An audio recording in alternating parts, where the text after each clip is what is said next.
Almost immediately after Henry VII saw a portrait of the isolated, enigmatic and of Cleves, he made her his bride. But when they finally met, his stomach dropped. She was unthinkably ugly, or so he claimed, and is now infamous as Henry's rejected queen, but modern historians suggest a more disturbing reason for his disgust. Henry VII's future wife, and of Cleves, came from stubborn stock. Her father, John Duke of Cleves, was one of the bad boys of the Protestant Revolution, and openly ticked off the Pope and other Catholic monarchs, left, right, and center. Accordingly, he raised Anne and her sisters and brother to think deeply, and to think for themselves. Ever since he had divorced his first wife, Catherine of Aragon, Henry also despised Catholicism and the Pope. So when Anne was coming of age, his eye fell right on her. But he did not get the response he was hoping for.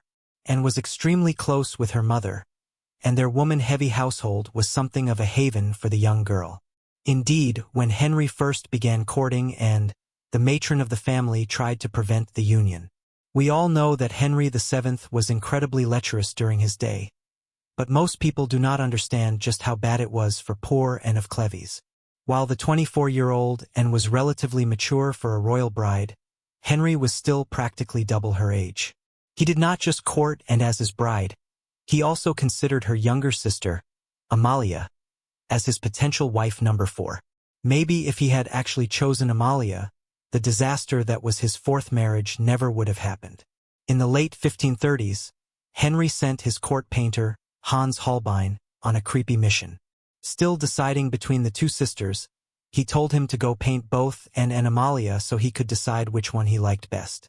He also gave Holbein a very specific instruction: paint the girls accurately, and do not flatter them, because he needed a beautiful queen. When it came time to paint portraits of the Cleves sisters, Hans Holbein ran into one big difficulty.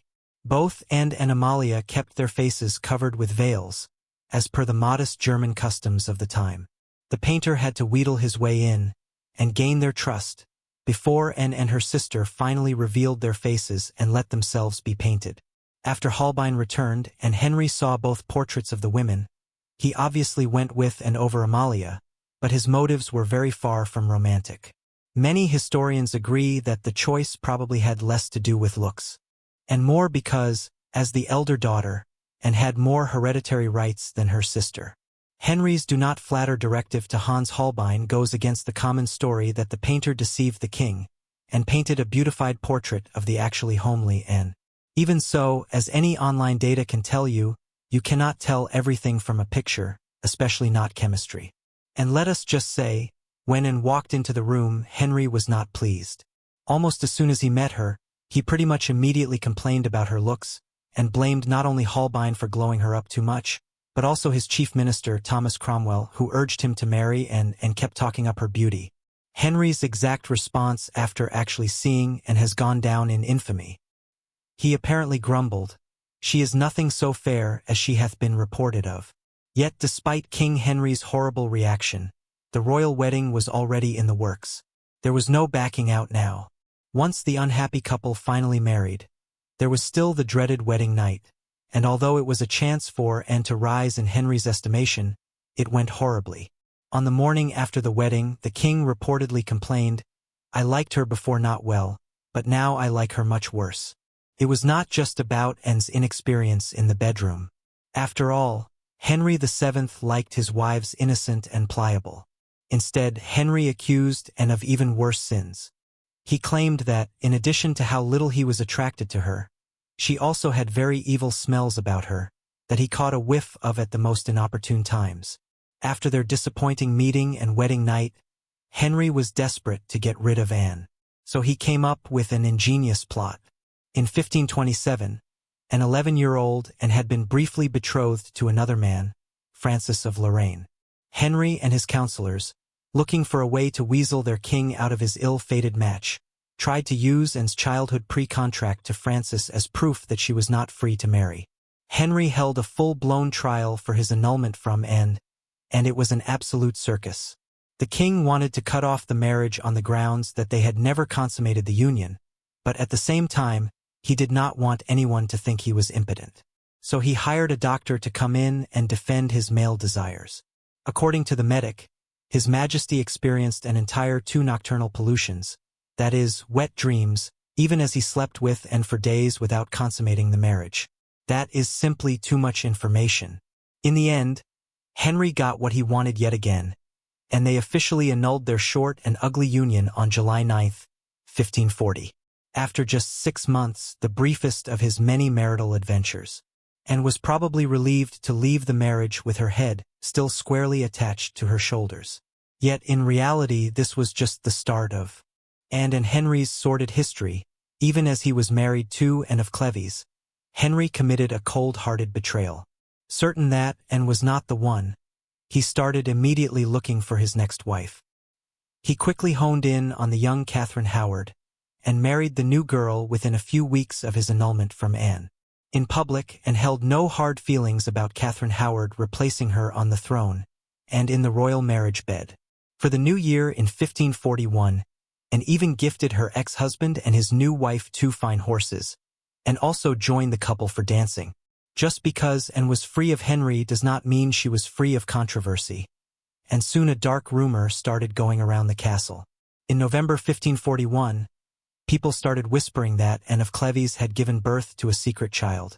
Just to thicken the plot, some sources even said it was King Henry VII's own son.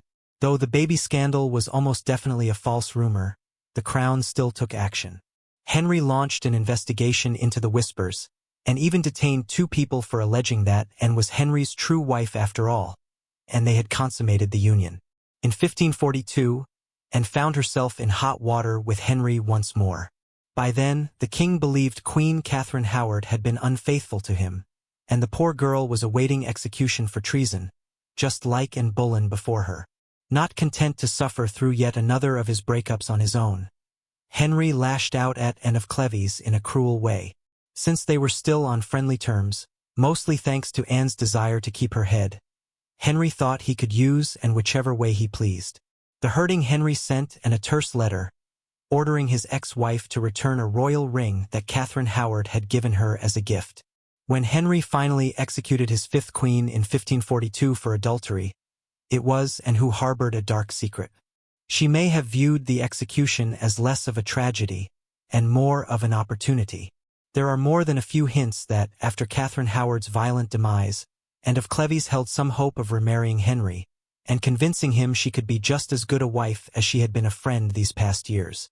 But in the end, Henry went and chose Catherine Parr as his 6th wife instead, and had a perfectly functional education for a European princess, and she was even innately clever enough to become fluent in English within a very short time.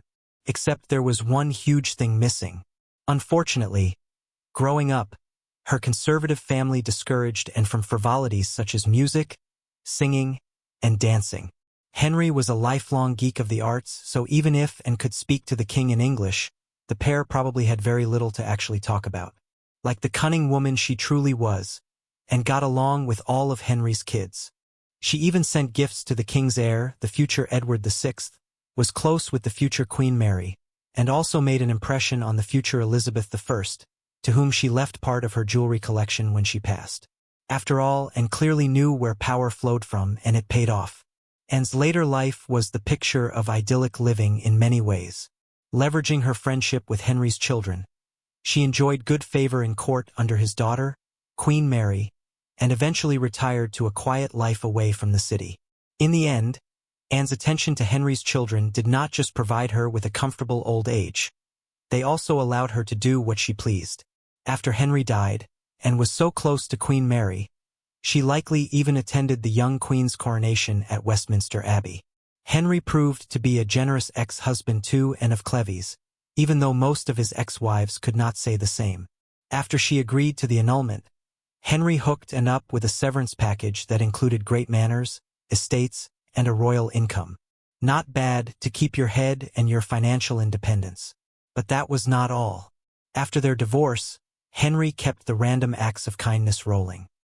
He ruled that Anne would be England's highest-ranking lady, with only the king's wife and daughters ahead of her in precedence. He even adopted her in name as the king's beloved sister. Did that make up for all the torment he must have put her through? Probably not. But the real question is, What did the legendary ugly one of Henry's wives really look like? The truth is, she was probably just attractive enough, maybe. Though she was tall with pretty blonde hair, she also apparently had a solemn face that aged her beyond her 24 years, and survived her term as Henry VII's fourth wife, but others suffered a much darker fate. Henry had Thomas Cromwell, the engineer behind the match in the first place, executed for treason on the same day he married his fifth wife, Catherine Howard. The big plot hole in all of this is, if Henry disliked and so much, why did he not get out while he still could? He was a super powerful king of England. Surely he could snap his fingers and the wedding would be off. Well, it all goes back to the fact that Anne and Henry were a political match. There was simply no way to call the wedding off without offending his German allies. And not only outlived Henry's other queens, but also the king himself. On July 16, 1557, just a month shy of her 42nd birthday, she died in her adopted country of England, most likely from cancer. When the former queen passed, her family gave her a heartbreaking tribute. As Queen Mary I's beloved aunt, attendants buried Anne of Cleves in the legendary Westminster Abbey, albeit not in a very prominent place. But Anne had one more trick up her sleeve. Despite her annulment, her grave reads Anne of Cleves, Queen of England. On top of that, she is the only one of Henry's wives to be buried in Westminster Abbey, and is now famous as Henry's rejected queen, but modern historians suggest a more serious reason for his hate. Anne's first meeting with Henry was a big mistake. Making their way to London, Anne's group stopped on New Year's Day 1540 at Rochester, where she took time to look at bullfighting from the window. Suddenly, a strong stranger entered the room. This stranger was really Henry VII in costume. He had wanted to sneak in and get a quick look at his new bride-to-be. He also expected that she would see through his disguise by the power of true feelings or something. Depending on the story, either Henry tried to get Anne's attention, and she politely ignored him, or he outright tried to kiss and touch her, which clearly caused the young woman to ring the alarms about a strange guy bothering her. Either way, it was a complete failure. Henry left the meeting angry, ashamed, and maybe ready to take revenge. Some historians believe that this unlucky early meeting between the two decided Anne's future. According to them, her lack of interest in Henry, even in costume, made the king put up his wall. If she was not impressed with him, he may have chosen to not be impressed with her, no matter what. And the rest, as they say, is history. If you enjoyed this video, please give it a like and subscribe for more videos.